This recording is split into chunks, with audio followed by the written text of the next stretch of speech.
3 vacuum sealers, and 40 pounds of albacore. Are you ready?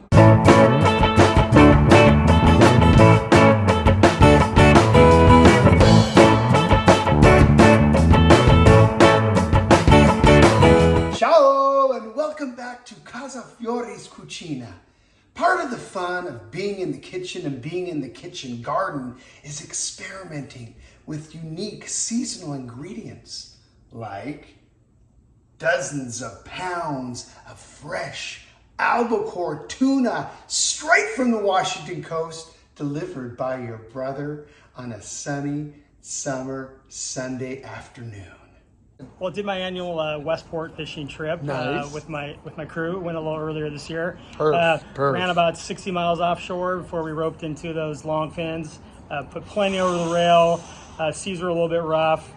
Slept the night out there. Came in on the way in. Got a bonus catch of black rockfish. Bonus! About 20 pounds. Well, you got 20 pounds of black rockfish? Yeah, net. Dude, I love it, man. So we're leaving port right now, Westport. It sounds like from Captain's Way. We are running about 60 miles offshore. It's where the warm water currents collide with the green water. We'll drift there for the night, and that first light, put the jigs out and start trolling. So.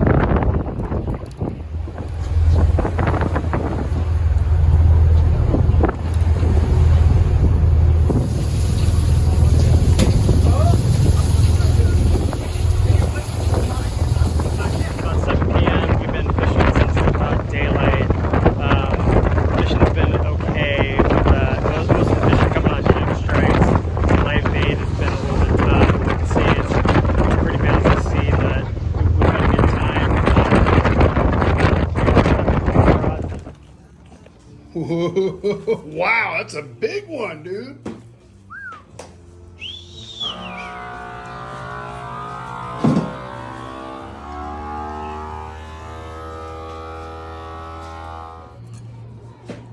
Beautiful. Yeah, a fight of a tuna is it's pretty much like no other. If you've ever felt the tug of a fish, this is probably the Super Bowl of fishing. They pull hard, they're fast, they don't give up easily, and they can be really plentiful too. My dear brother Mario channeled his brother Fiore, and he made sure to get his hands on a big old pile of tuna bellies. Yeah.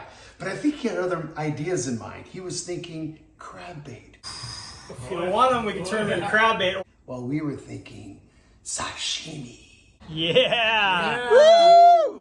Ooh, that's gonna make some sashimi. Look at that, baby. Okay, let's try some right now. Let's try some of this right now. Look at that.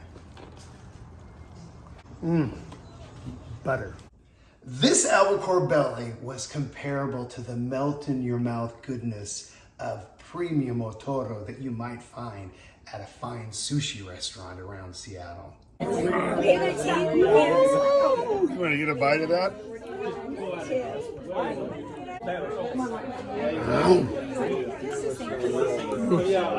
Butter. And now we're going to try something different.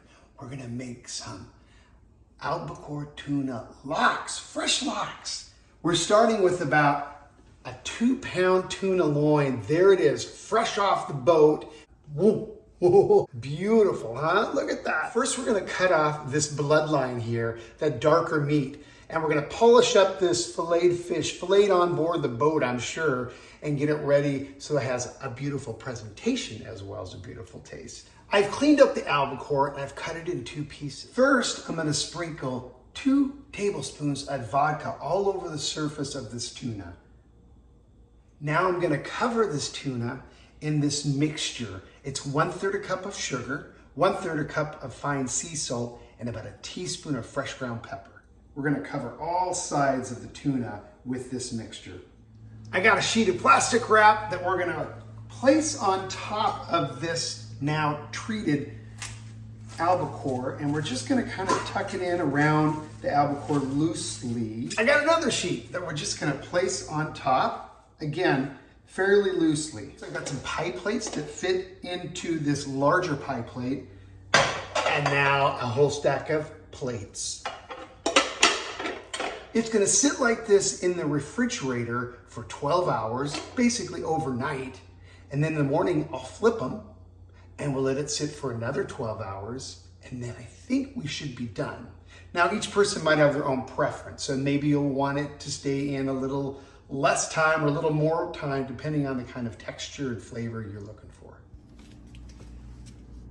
Now we're gonna flip the loins and we're gonna put the pressure on the other side. You can see just how much moisture has been extracted out of these loins in just 12 hours. And here are those albacore lox. I've adorned them with some fresh herbs from the garden. We've got chopped up garlic chives, some tarragon, a drizzle of nice olive oil, and of course, some edible flowers, because like, why not? So we're gonna enjoy these right here on Vashon Island. Albacore tuna is one of the most versatile fishes around. It holds up well under vacuum sealing, better than ahi we found. And you can make poke. It's a great addition to salad niçoise. It's a great fish and chip. And if you look at Casa Fiore's Cucina on YouTube, you'll see we have a classic cannellini bean and tuna salad. We've also got seared ahi, and you could substitute this albacore very well for that. And of course, Uncle Mario's fish tacos. Look for those shows on Casa Fiore's Cucina on YouTube. Grazie mille for joining us here on Casa Fiore's Cucina, and we'll see you real soon. Ciao!